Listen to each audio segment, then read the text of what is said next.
Now, developing a video game, especially with today's monumental technology, can be an incredibly arduous process. So can you really blame developers for trying to spice up a 9-to-5 by filling their pet projects with furtive factoids and self-aware satire? Of course not, and that's what we're here to talk about today, because some of these secrets flew way over our heads. So let's talk about them today. So I'm Jules, this is WhatCulture.com, and these are 10 video game developer in-jokes you totally missed. Number 10. Call back to trapping the butler in the freezer. Shadow of the Tomb Raider.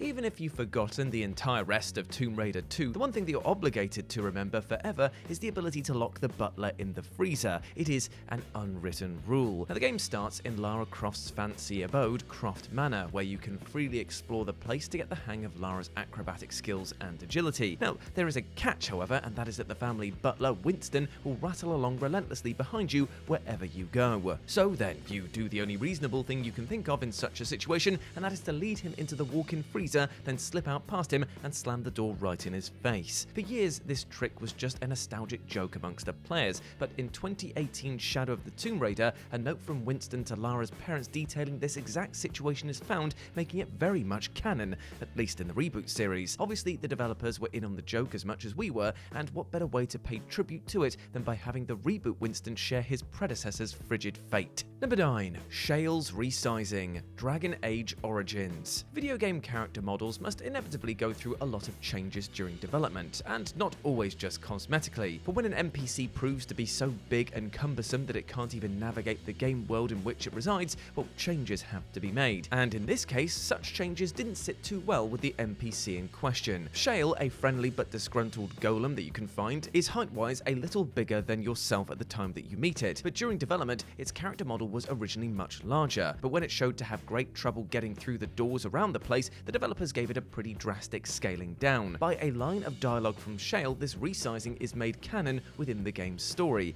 as it explains that it once stood at 10 feet tall, but it was chiseled down by its owner so that it could fit through the doors of her house. Obviously then, this isn't a joke that you probably understand without some inside knowledge. But once you've heard the real-life truth behind Shale's sad story, you'll feel for the cynical rock cluster all the more. Number 8. HIDEO KOJIMA being in his games. The Metal Gear series 1987 to ?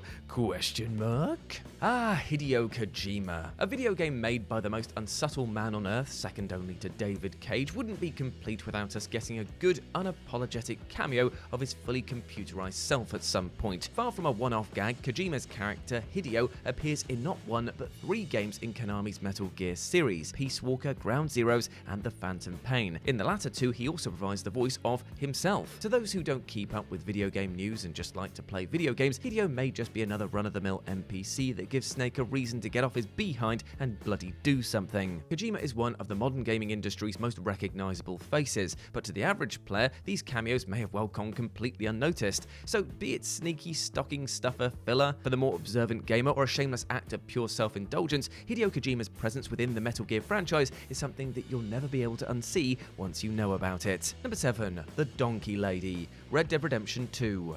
Now, many AAA games are famously buggy in certain places, and for some time, when there's no risk of ruining your save file, this just makes them all the more fun to play. Now, the first Red Dead Redemption's most bizarre and hilarious glitch was the Donkey Lady, a female NPC whose code was seemingly mixed with that of a donkey. She had the face of one and could literally be ridden like one. Come Red Dead Redemption 2, you get the impression that the developers of Rockstar must have found this just a little bit funny, given that there's a very easy to miss Easter egg referencing it in the region of Chola Springs. Tied to a mill near a well are the skeletal remains of a woman with a donkey's skull where her face should be. Neither Arthur Morgan nor John Marston knows what to make of this creature, each offering journal entries pondering on what this poor thing was, and who would do such a thing to it. I guess we'll never know, but with Red Dead Redemption 2 being a prequel, at least we can rest assured that the line of donkey ladies clearly hasn't died out. Number 6. Captain BLACKEYE. BANJO-TOOIE. Before Rare's hugely influential N64 darlings came to be, the studio was working on an ambitious new project called Dream, a fantasy RPG in the style of a classic fairy tale. The planned villain of this game was Captain BLACKEYE, your garden variety evil pirate captain with an eye patch, ascot, and R's aplenty. While the project was scrapped and reworked into Banjo-Kazooie, however, a new villain Gruntilda was put in place of the salty swashbuckler, robbing him of his one and only moment of video game fame. But while his days as a starring steer series baddie were over before they'd even started, the captain still lingers around in the dark recesses of Rare's N64 world. In a hidden back room of Jolly's bar in BANJO-TOOIE, you'll find the man drinking himself into a stupor, and talking to him sheds some real light about what might have been. His inclusion here, drowning his sorrows and drivelling about the dream he once had, is a clear jab at his binned role in Banjo's series progenitor. And without ever having been able to experience Project Dream ourselves, this is definitely an in-joke that calls for a trip to the bloody Wikipedia pages. Number 5. Denial about previous games. Crash Bandicoot 4, It's About Time. It took over 2 decades, but the acclaimed Crash Bandicoot Warp finally received its perfect successor with Crash Bandicoot 4's It's About Time. With that length of time between official installments, how could the developer have resisted taking a punt at the Crash series' past inconsistencies? Between 1998 and 2020, there has certainly been a healthy amount of appearances from our favourite whoa-uttering marsupial. Wrath of Cortex, Twinsanity, Crash of the Titans, we definitely had enough to tide us over. But that being said, a lot of these games went off on truly bizarre tangents, with radical character redesigns and pretty drastic diversions from the classic platforming box-breaking gameplay, and fans weren't always too thrilled with what they got. Halfway through Crash 4, just as Crash and Coco prepare to face off against Dr. Neo Cortex once more,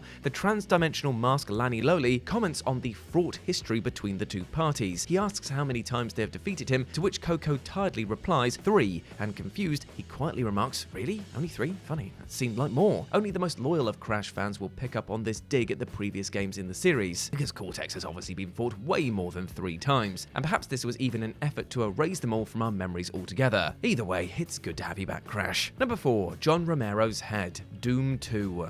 As well documented as this bizarre little Easter egg is by now, it's still one that many players likely didn't even find in the first place, much less see the humour in. At the ending of Doom 2, you'll be tasked with raining down hellfire on the game's final boss, the Icon of Sin. Though the intended method of killing it is to fire a rocket launcher repeatedly at the opening in its forehead, the Icon's source of health actually comes from a totally unexpected source that is hidden out of sight. By using a no-clipping cheat and running straight through the wall behind the boss, the player will be met with the severed head of John Romero, a chief developer at id Software, who is bloodily impaled on a pike. Essentially, the head is the real boss here, as killing it will end the fight and then you win the game. In addition, a creepy message heard at the beginning of the level will, when played backwards, say, "To win the game, you must kill me, John Romero." If anyone found themselves truly in on this joke back in 1994, well, I'd take my hat off to you. Number 3. Developer-inspired fighters, the Mortal Kombat series. With every entry in the Mortal Kombat franchise comes a roster of new and inventive playable characters to slot in right alongside the iconic series mainstays,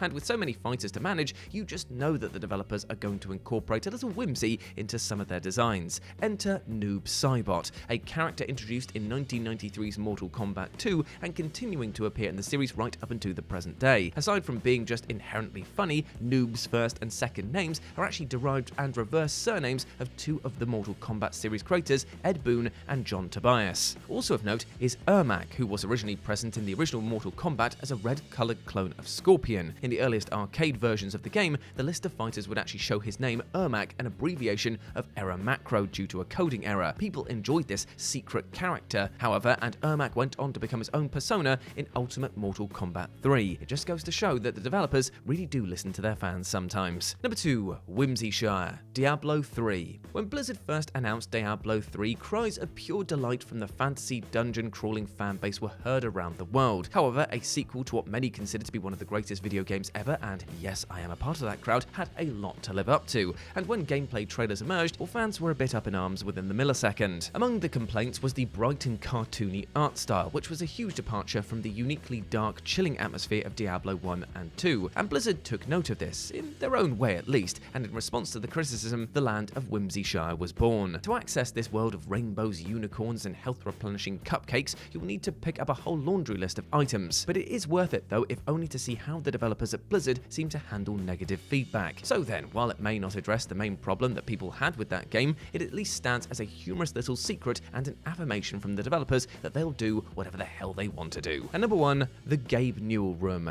Half-Life. From both a gameplay and a storytelling perspective, Valve's magnum opus Half-Life was an unprecedented step forward for the entire world of gaming, and when you think about it, there was always going to be a little more to this masterpiece than meets the eye. Now, those familiar with Valve will no doubt also be familiar with its CEO Gabe Newell, as the two names are practically interchangeable. The man the gaming community has dubbed Gaben is responsible for some of the most influential games of the 21st century, including Portal, Dota 2, and Team Fortress 2. So then, wouldn't it be fitting to have a secret pitch-black tiled room with a repeated image of this man's face hidden away in the original Half-Life?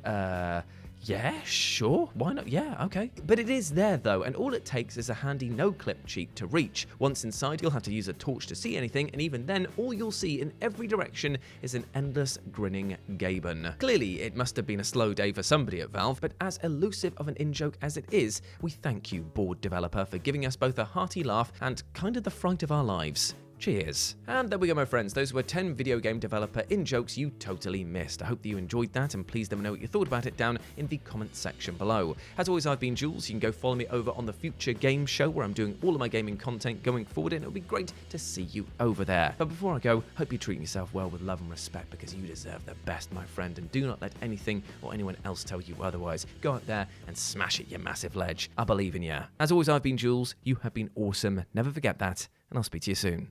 Bye.